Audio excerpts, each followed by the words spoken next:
guys. So go in, long press options, let it go. It should open up the Zen menu for you. If you play Flip Tactical, if you do play Flip Tactical, you want to enable it in here. Also, you want to change your button layout in your compiler. But if you play Flip Tactical, you can enable it, turn it off, of course. Hair trigger, I always have mine on. You don't have to play with it on.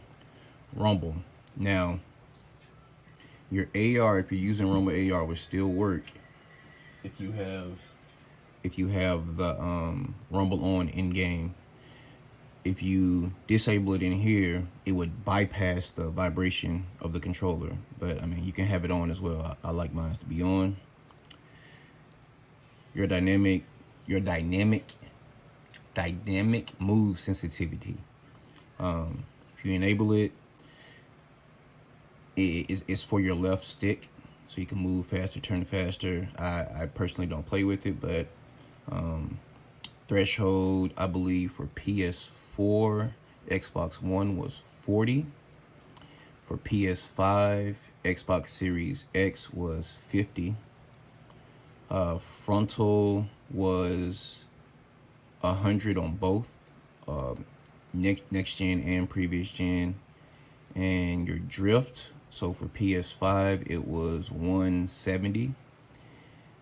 For PS4, Xbox One, I believe it was 140. Like I said, if you guys want to use that, all you gotta do is go in and enable it, and pick which ones you want. Now, your anti-recoil, I advise to use Rumble recoil with Cyber, as in Warzone it tends to work better and not really slow down any of your other movements. So you just go in, turn it on. Under type, it should say disable first. You go over to Rumble, press circle or B if you're on Xbox. Your strength. Now, if you are using Cold War weapons, listen, Cold War weapons, the max on a Cold War weapon would be 22. And that's with any attachment. For some reason, when they put the Cold War weapons in on Warzone, they put the recoil values in incorrectly. So pretty much all of the Cold War weapons are going to be 22 and under. I know for a fact in the video for the XM4 and for the FFAR, recoil it was, so for the XM4 with all attachments, recoil is 18. For the FFAR with all attachments on it, maxed out, the recoil is 16. For your modern warfare weapons, it's going to be higher. So your Kilo, your M13, I believe those are the two low recoil. Oh, your Kilo, M13, your GRAW are all going to be between 32 and 28, depending on the attachments. For your weapons with higher AR, I know a lot of you guys use the AMAX. Your recoil is going to be around 22 to 25, depending on the attachments. For SMGs, SMGs for Warzone are usually around 35 to 30. Your SMGs for Cold War, except the Milano. The Milano is the only one whose recoil it has less recoil, and you can keep that one around 22 to 20. Actually, you can actually put it down to, I think it's 17 to 19, am I mistaken? So the Milano is 17 to 19.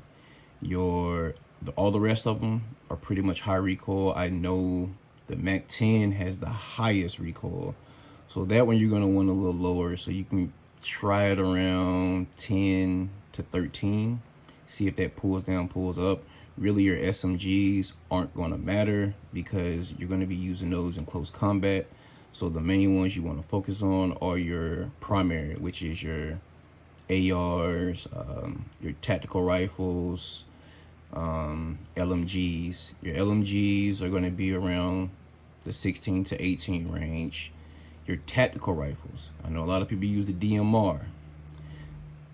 It's going to be around 13 to 15, and that's a maxed out DMR. Your Type 63 is going to be 2 lower, so you can try 11 to 13, and that's a maxed out DMR.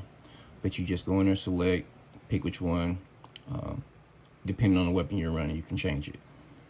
For Cold War, to be a little different. I know people play on Cold War, so your Cold War weapons on there, your rumble is going to be a lot higher. It's going to be between, for the really heavy recoil weapons like the AK-47, the Groza are going to be between 30 and 35. Your XMM4, your Krieg is going to be the highest. The Krieg is going to be at 50.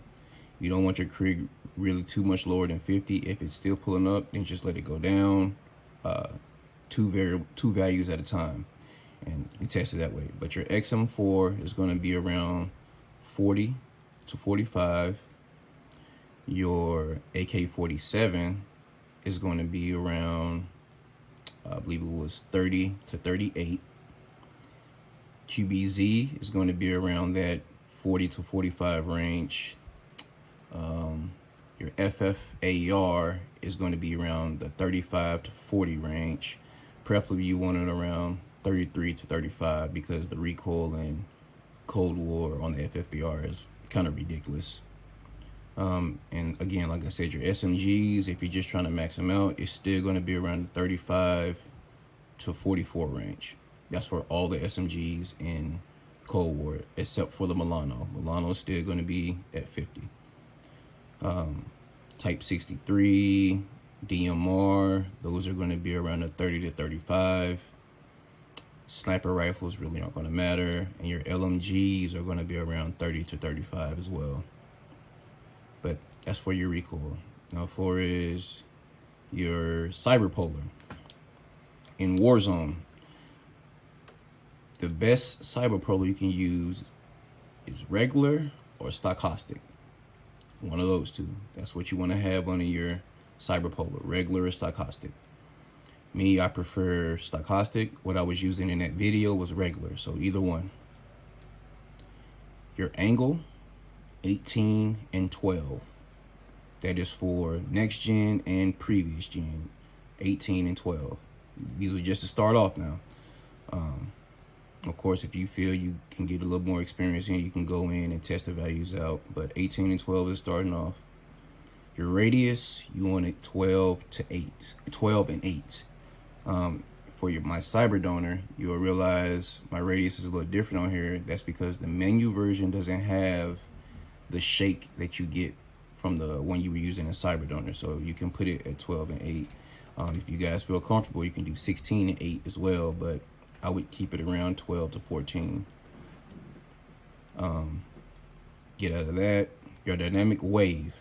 All right, so for all the people that are new, the dynamic wave that I found that works best in Warzone is synchronized. For Cold War, you will want to use regular. So Warzone, synchronized, Cold War, regular. So you want to use the synchronized for Warzone, and a lot of y'all play that. Your carrier type. Stairs wave is going to be the one you want to use for Warzone. Circular is for Cold War. Strength, 10 and 5 is what you want to use for either Cold War or Warzone. Back out of that, scan. So the best one I found in Warzone is diagonal. If you are running Cold War, you want to use mixed. But for Warzone, diagonal, strength 18. That's on any gen, previous gen or next gen. For your steady aim, you want to have it on dynamic. And for the resolution, you want to have it on 6. And this is for Warzone. For Cold War, you want to have it on 8. And of course, you guys can go in and do your mods however you want it. Rapid fire, I suggest keeping it on 8. Everything else you guys can pick how you want it. If you guys have any other questions, just DM me or mention me in the channel. Appreciate it.